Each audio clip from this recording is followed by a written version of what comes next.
नमस्कार। मेरा नाम राम कल्याण मीणा, सह आचार्य राजनीति विज्ञान, राजकीय महाविद्यालय झालावाड़। आज हम BA part first paper first में राज्य की उत्पत्ति के जो सामाजिक समझौता सिद्धांत है उसके जो मुख्य समर्थक हैं जीन जेंक्स रूसो, उनके बारे में चर्चा करेंगे कि उन्होंने किस प्रकार राज्य की उत्पत्ति बतलाई है। 18वीं सदी के महान फ्रांसीसी विचारक रूसो का जन्म 23 जून 1712 को जेनेवा में हुआ था।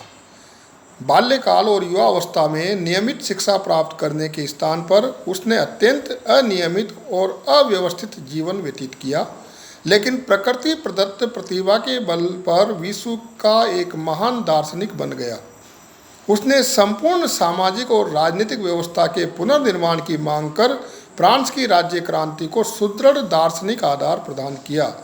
रूसो ने अपने प्रारंभिक लेखों discourses on the progress of art and science और डिस्कोर्स ऑन इनइक्वलिटी में प्राकृतिक अवस्था को आदर्श बतलाते हुए सभ्यताजन्य दोषों के संबंध में अपने विचार व्यक्त किए, परंतु 1762 में उसकी प्रकाशित पुस्तक सामाजिक संविदा अधिक महत्वपूर्ण है।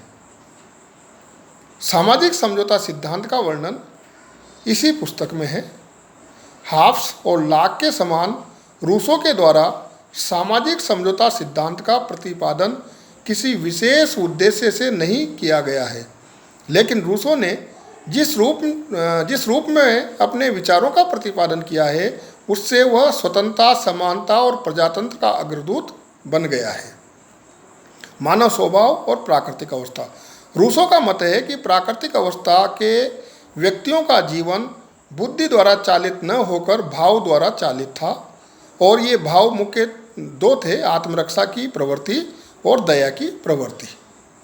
अपनी इस धारणा के आधार पर रूसो मानता है कि आदिम मनुष्य का स्वभाव लगभग पशु तुल्य, निष्पाप, निर्दोष और स्वाभाविक रूप से श्रेष्ठ था।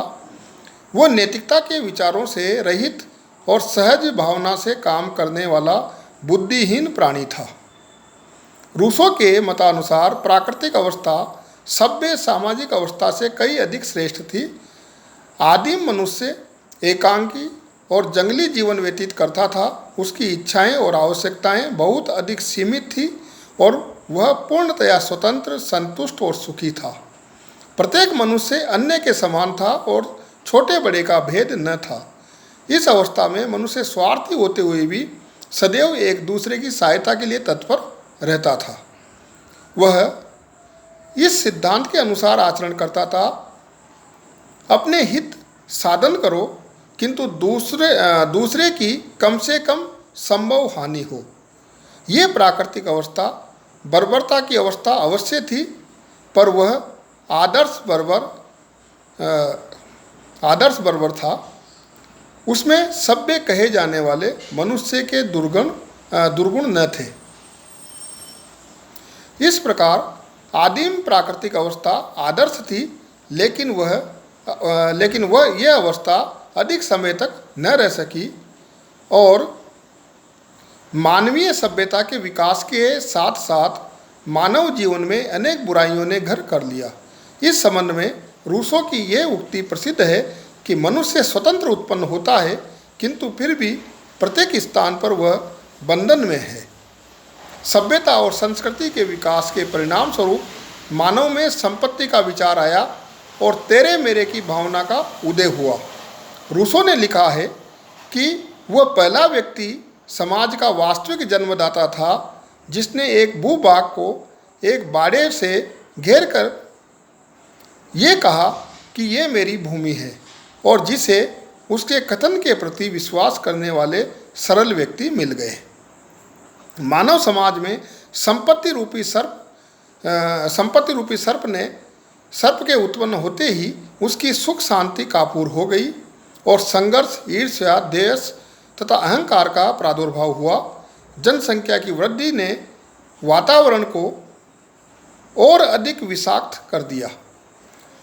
समझौता इस प्रकार प्राकृतिक अवस्था की सरलता, समानता और प्रसन्नता जाती रही और समाज की लगभग वही दशा हो गई जो हाब्स की प्राकृतिक अवस्था में थी। युद्ध और संघर्ष के इस वातावरण का अंत करने के लिए व्यक्तियों ने पारस्परिक समझौते द्वारा समाज की स्थापना का निश्चय किया। समस्त व्यक्ति एक स्थान पर एकत्रित हुए और उनके द्वारा अपने संपूर्ण अधिकारों का समर्पण किया गया।